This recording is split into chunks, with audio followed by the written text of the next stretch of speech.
First, good afternoon to His Excellency Lee Cheng, the Director General of Belty Group, the President of Belty International University, to Mr. Lenawood, Vice President of Belty IU, to the Belty Management Team, judges, participants, ladies and gentlemen. My name is Sok Kwang, a Year 3 student from the Faculty of Education, Arts and Humanity, majoring in teaching English as a foreign language. Today, I'm here to share my solution on the following topic.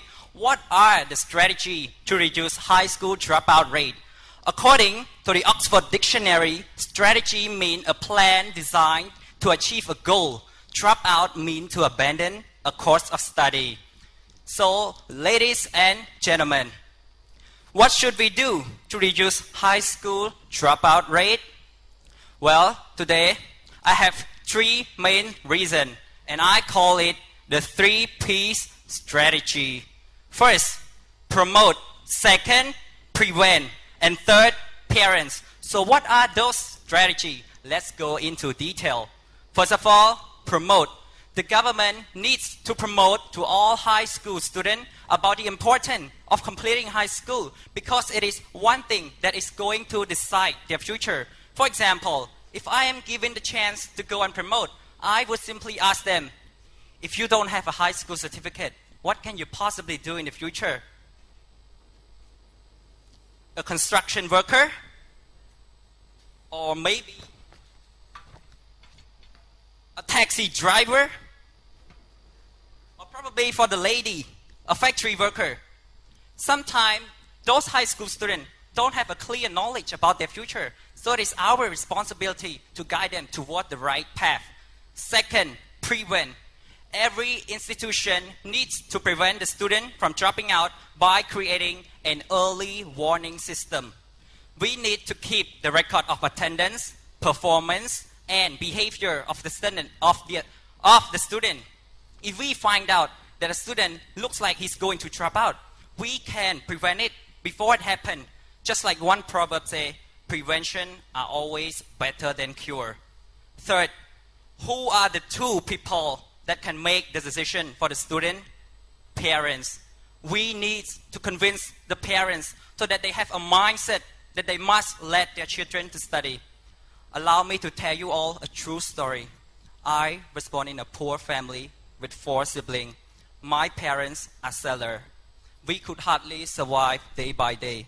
One day, my big sister said to my mom, "Mom, I want to quit school because I want to earn some money for the family." Then she replied, "No matter how hard it is for me, I will not let you work, all 4 of you. I must let you study because in the future, you won't have to be seller just like us." And their decision have made who we are today. Therefore, if more and more parents can have this concept in their mind, I am sure the dropout rate will decrease. All in all, ladies and gentlemen, my 3 P strategy is: first, promote about the importance of completing high school to students so they have a clear knowledge about their future. Second, prevent. Prevent the student from dropping out by creating an early warning system so that we can identify those students who are at risk of dropping out. And last but not least, parents. Convince parents to have a mindset that they must let their children to study. Now, on top of all those strategies, my message to all high school students is the one thing that you must have is self-motivation. No one can motivate you better than yourself. I motivated myself through all my difficult times. I had to work as a dancer when I was in high school to earn some money for myself. So ladies and gentlemen, don't give up and pursue your study in high school. Finally, I strongly believe that my message and strategy will reach out to all those people, and you and I, we need to shake hands together so that the dropout rate will not exist anymore from now on. Thank you all for your attention. Thank you so much, Mr. Sokong, for your inspiring speech. You have 2 minutes for questions from the judges. Thank you. Your Excellency, ladies and gentlemen, Mr. Kwang. Yep. It's so interesting for your presentation. I heard you present 3 points. Yep. Okay. Among strategy you presented, so which strategy is the most effective to reduce high school dropout rate? If you ask first of all, of course, thank you for your question. For my own opinion, it's the last point, parents. Just like what I have mentioned, who are the two people that could make the decision for the student? Of course, it is our parent. So if we have an idea, if the government have a plan to convince parents, even if I can convince my friend parents to let their children to study, then we know that the dropout rate will not exist anymore. So to me, the third and last point, parents, is the most crucial solution. Thank you.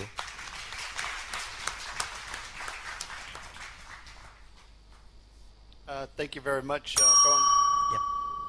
Thank you. What do you think about the government holding parents financially responsible if a student drops out of school, or fining them or penalizing them in some way if the student does not attend? Thank you so much for your question. Well, as I heard, you're trying to talk about the government, right? Yeah. Sorry about that. Government's role in Penalize. enforcing and penalizing parents for not allowing their children to go to school or not supporting them going to school. So I think that goes to my second and first point as well. That is, the government need to promote and of course prevent. Whether we should penalize or not, I think that is a very big decision for the government to make. But if of course, if we can have a law to enforce that, probably we have a law to enforce that, I think it's very important. So the government have a great responsibility for that. Thank you all so much.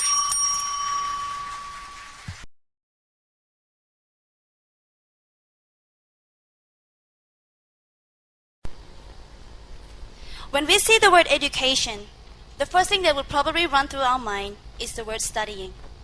Then the word studying will lead our mind to another word, which is probably school or schooling. Isn't that right, ladies and gentlemen? With my highest respect to His Excellency Li Cheng, the Director General of Belty Group, also the President of Belty International University, Mr. Lenawood, the Vice President of Belty International University, all senior management teams, all contestants, lecturers, judges, and all participants.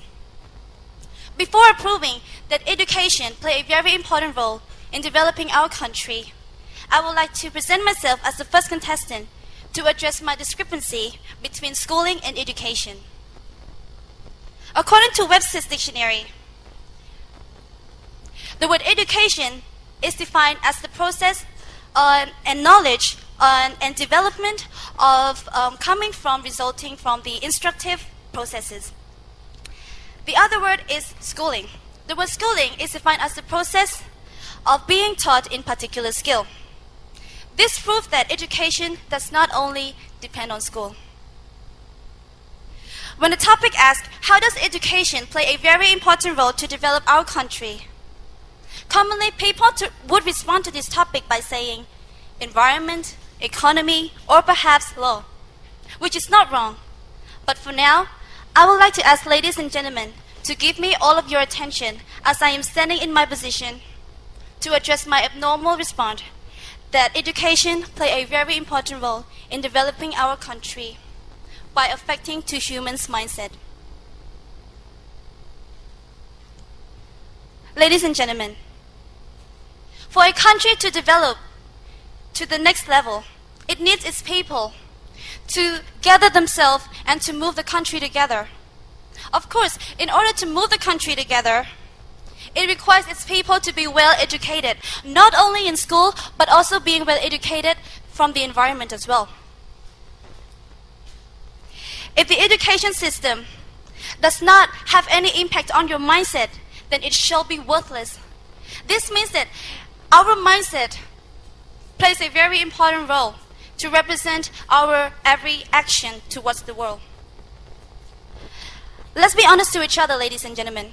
Have you ever wondering why when one of your relatives got sick and they would rather go and travel to a hospital in another country instead of coming to the hospital in our country? What's the point of completing a doctorate degree when your mindset is only about earning money for yourself instead of trying to help sick people? What's the point of being a part of the government when your mindset is not about serving your own citizen? What's the point of completing high levels of education system when you can't transform yourself to have a positive mindset in order to serve your society? What is the point? Why not complete a doctorate degree with the mindset of wanting to help sick people more than just earning money for yourself? Why not complete all high levels of education system and transform to have a positive mindset, not only to help yourself, but also to assist development for our society? Ladies and gentlemen, whether it's about economy, environment, or law, in our country, it involves us. The important part is that we have control to transform our mindset and to choose to do what is right and what is wrong for our society as a citizen. The thing is that you have to keep in mind that education does not only comes from school, but also comes from the environment as well. As one human living on this planet Earth, and as a citizen living in this one country, please be a part of the good environment to educate each other's mindset. Because when education develops one mindset, it is when education develops one country. Therefore, we should all learn that the environment is also important for our education, not just learning from school. So we should all be a good citizen in order to set a role model for the next generation. Thank you very much, ladies and gentlemen. Thank you for your speech. You have 2 minutes for questions from the judges. Your Excellency, ladies and gentlemen, and my beloved contestants, Lisai, Yes. I have listened to your presentation carefully, and I heard you talk about the education play a very important role in a society. So my question is, what would happen if one country has a lot of illiterate people? Thank you very much, Mr. U Kim Hong, for your very interesting question. If in one country is full of illiterate people, you can imagine that their mindset will also be illiterate as well. Because when you don't have education, your mindset is also negative as well. For example, if you were to work in the government institution, and then your mindset is not about serving your own country, it doesn't matter how high your levels go, but when the education does not have any impact on your mindset, then it's not going to serve any good for your own country. Thank you very much.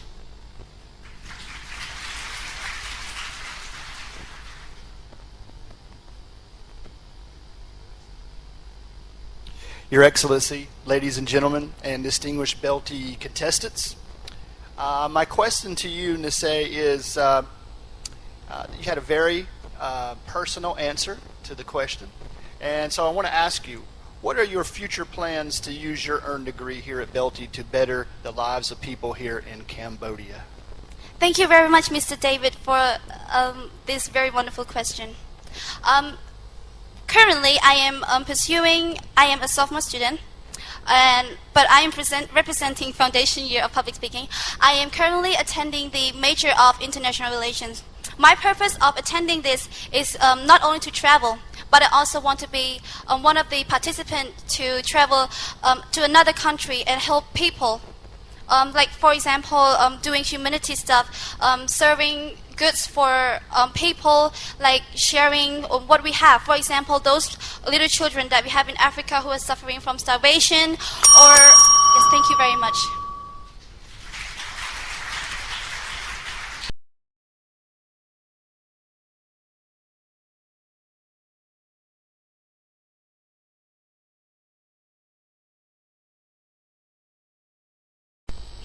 Well, first of all, I would like to give my higher respect to His Excellency Li Cheng, the Director General of Belty Group and the President of Belty International University, Belty Management Teams, for honorable judges and all beloved participants. Very good afternoon. It's truly a privilege that I have the opportunity to standing here before all of you. Ladies and gentlemen, please allow me to ask you with one question. Do you remember what is the most unforgettable and suffer regime ever in our country? Of course, it is the Khmer Rouge regime. In 1979, the Khmer Rouge nearly decimated everything in our country. And the most regrettable aspect for our country was the loss of the human capital. In order to rebound the decimation, our government had to act rapidly to regain the human resource.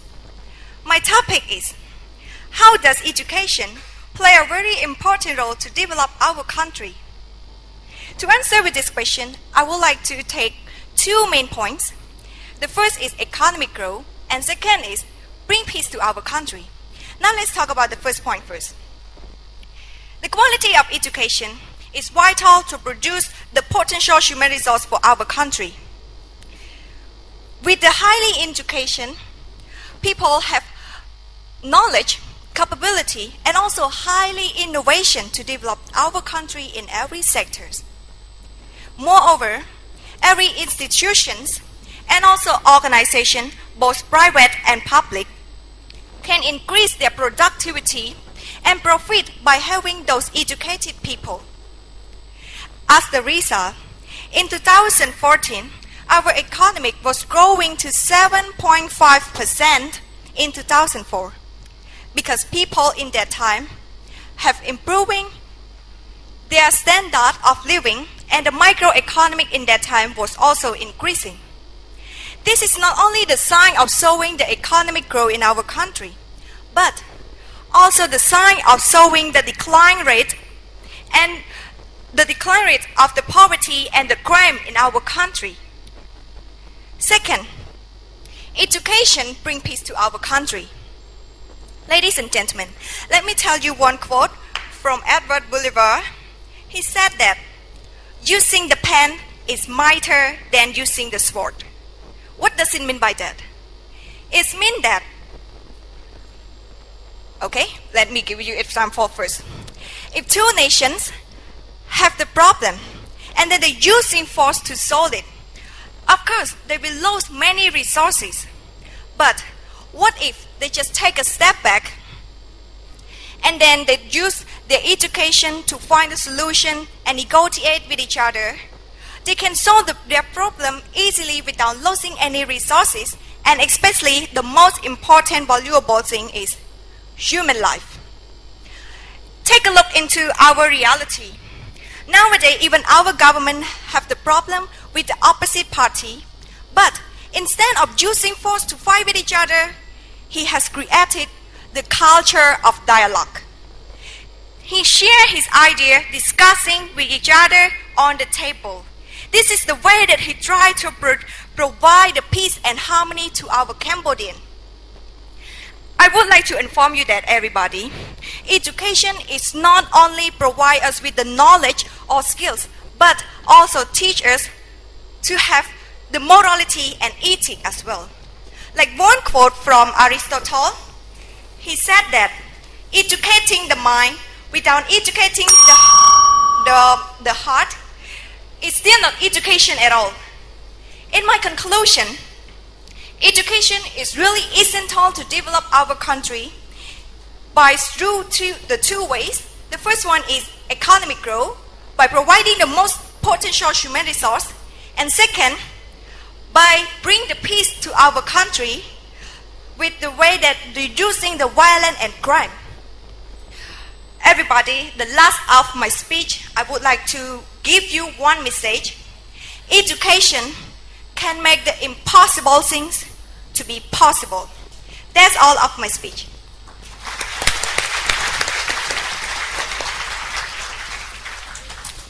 Thank you for your speech. You have 2 minutes for questions from the judges. Your Excellencies, ladies and gentlemen, my beloved contestant, Wolet, Yes? good afternoon. Yes, good afternoon. I have listened to your presentation, so I catch up one point that you say education play a very important role over the economic. So, from your point of view, when you graduate your bachelor degree, so how can you have developed your country? Thank you. Thank you so much with your question. Of course, after I graduate, I must be find a job to support my life. And this, when I can improve my standard of living by finding and get a job opportunity, I can increasing my individual economic. So only increasing the individual economic of the one people. This is called the GDP. So when the whole people have it, the country will also increasing it also. Thank you.